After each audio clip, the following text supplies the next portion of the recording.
Hai guys, welcome back again to Czechia in Love. Kali ini aku bawa teman-teman kita yang dari Indonesia yang bekerja di Republik Ceko. Oke, langsung aja kita perkenalkan masing-masing ya. Mulai dari kakak di sebelah sini. Halo, nama aku Cindy. Kemudian, Halo, nama aku Kiki. Halo, aku Lina. Halo, nama aku Tiara.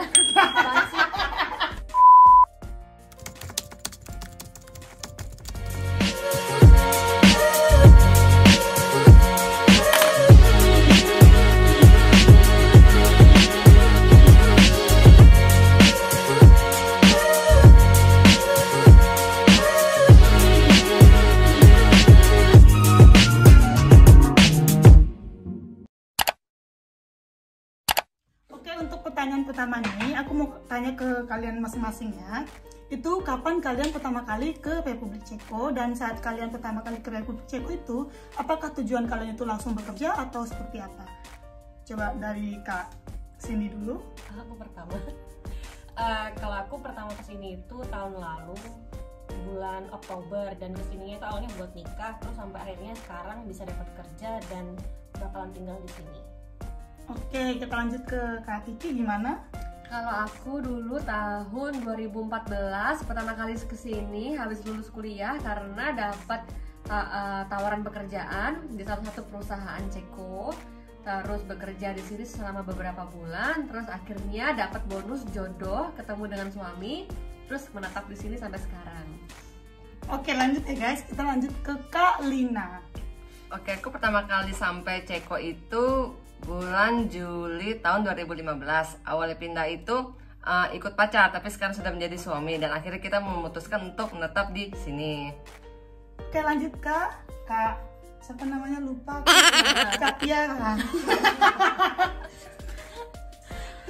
Kalau aku sih baru datang di Ceko tuh bulan Juli, pindahan dari Australia karena situasi COVID dan yang lain-lain, jadi it's better kalau kita di Ceko, dan sekarang berencana untuk menetap di sini.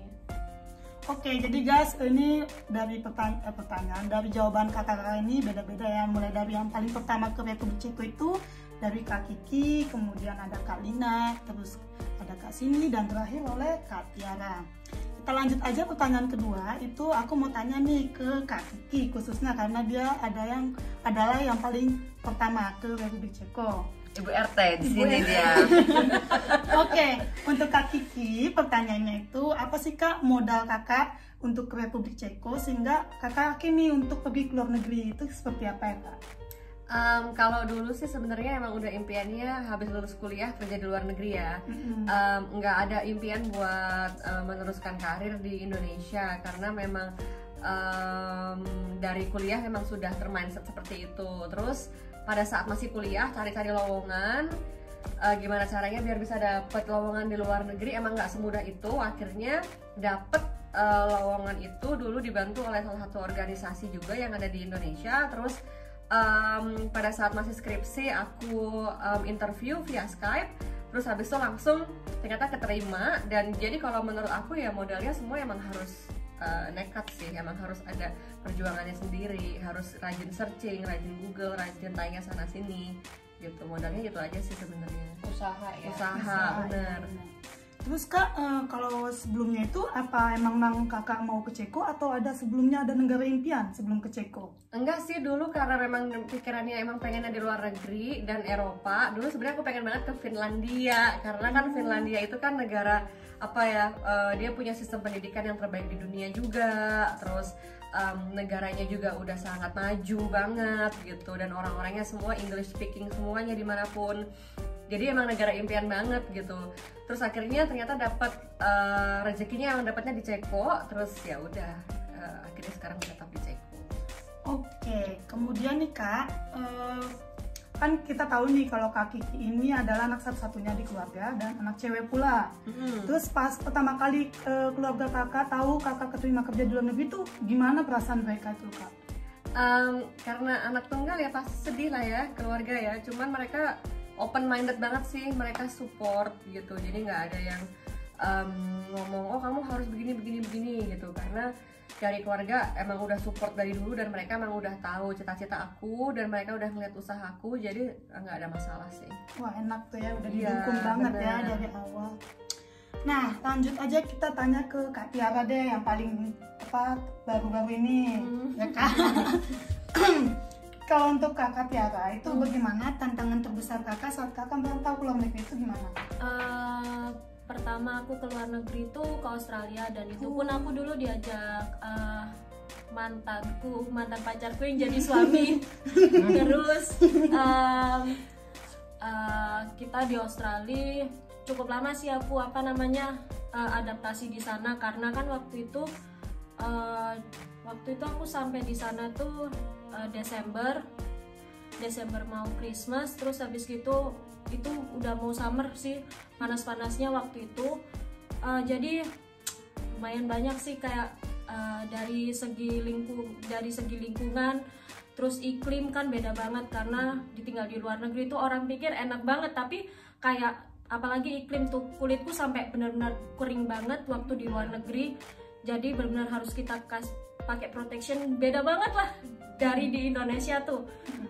Terus habis gitu pindah ke sini pun di sini juga orang-orangnya banyak banget yang speak Czech kan, di sini mostly mereka. Jadi kita paling nggak harus bisa ngomong halo apa kabar, cuma sekedar maksudnya melatih diri juga untuk beradaptasi. Terus transportasi juga beda banget sama yang di Indonesia, jadi banyak banget lah tantangan. Jadi tak seindah yang dipikir orang kalau di luar negeri itu orang pikir tinggal di luar negeri duitnya banyak, kayaknya oke banget kita tinggal di luar negeri, padahal surga dari hati ya.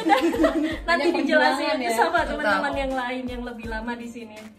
Oke, jadi kalau misalnya dalam hal adaptasi tuh kayak menurut kakak lebih susah ada adaptasi dengan masyarakat Australia atau masyarakat Ceko? Lebih susah jawaban jujurku di sini, karena yaitu problemnya di Australia semua bahasa Inggris.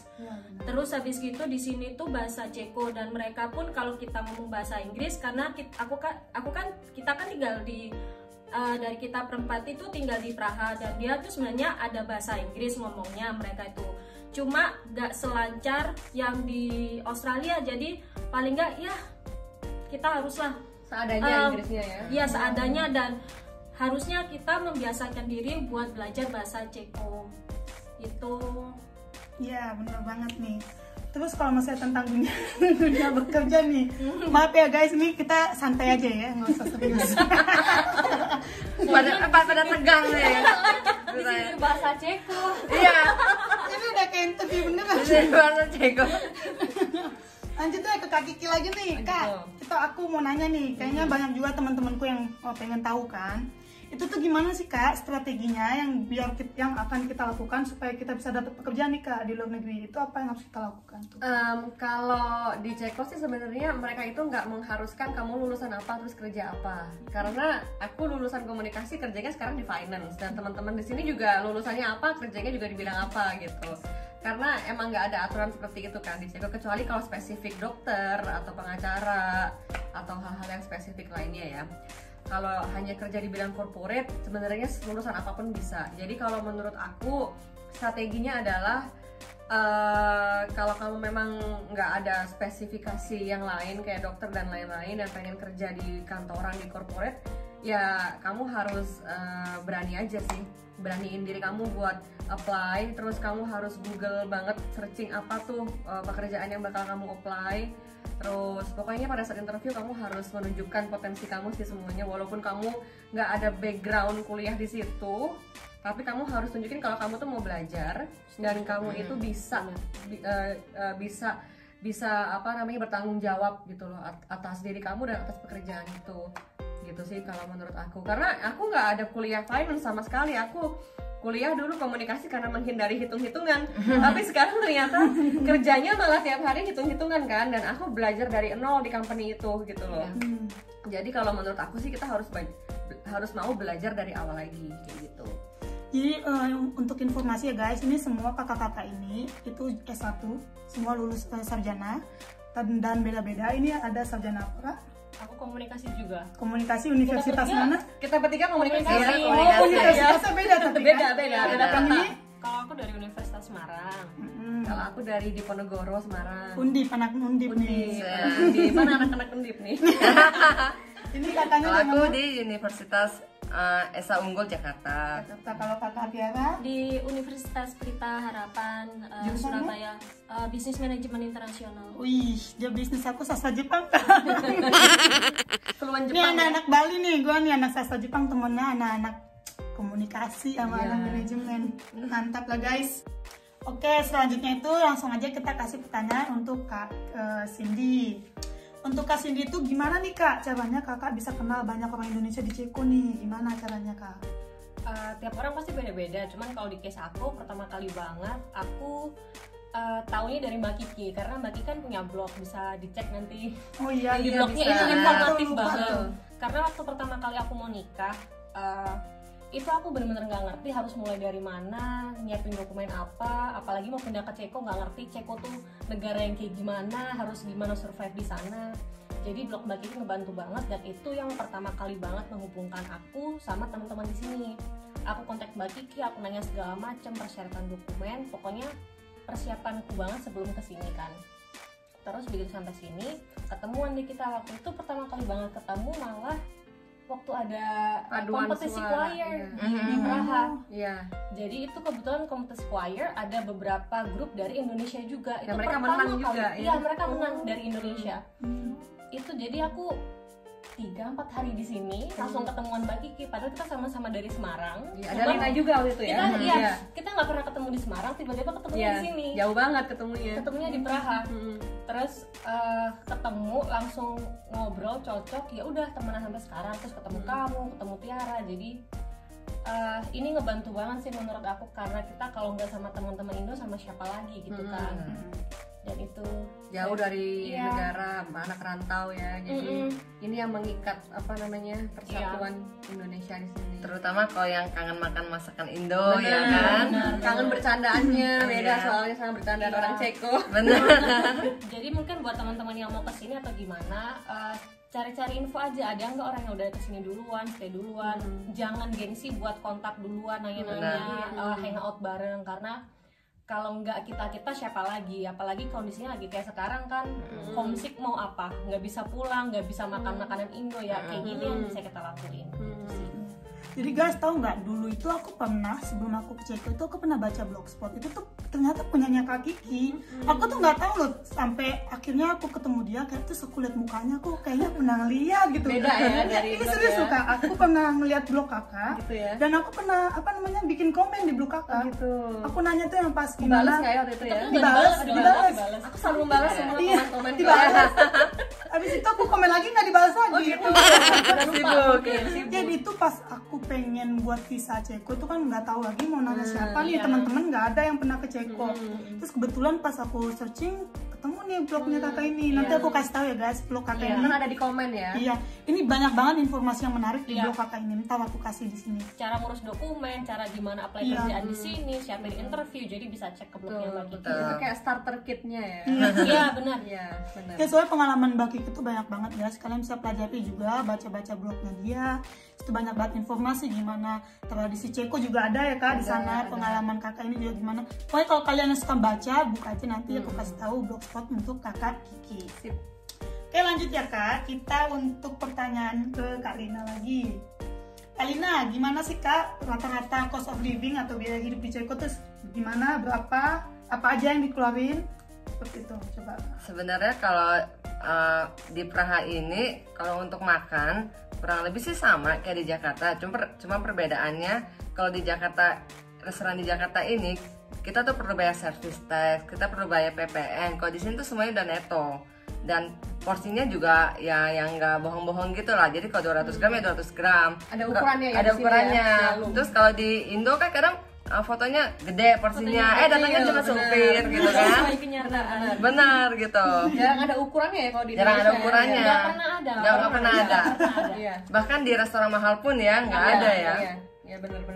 Nah itu untuk pertama. Terus udah gitu kalau untuk yang biaya hidup sehari-hari sebenarnya sih balik lagi sih ke personalnya dia, maunya sukanya makanannya seperti apa gitu.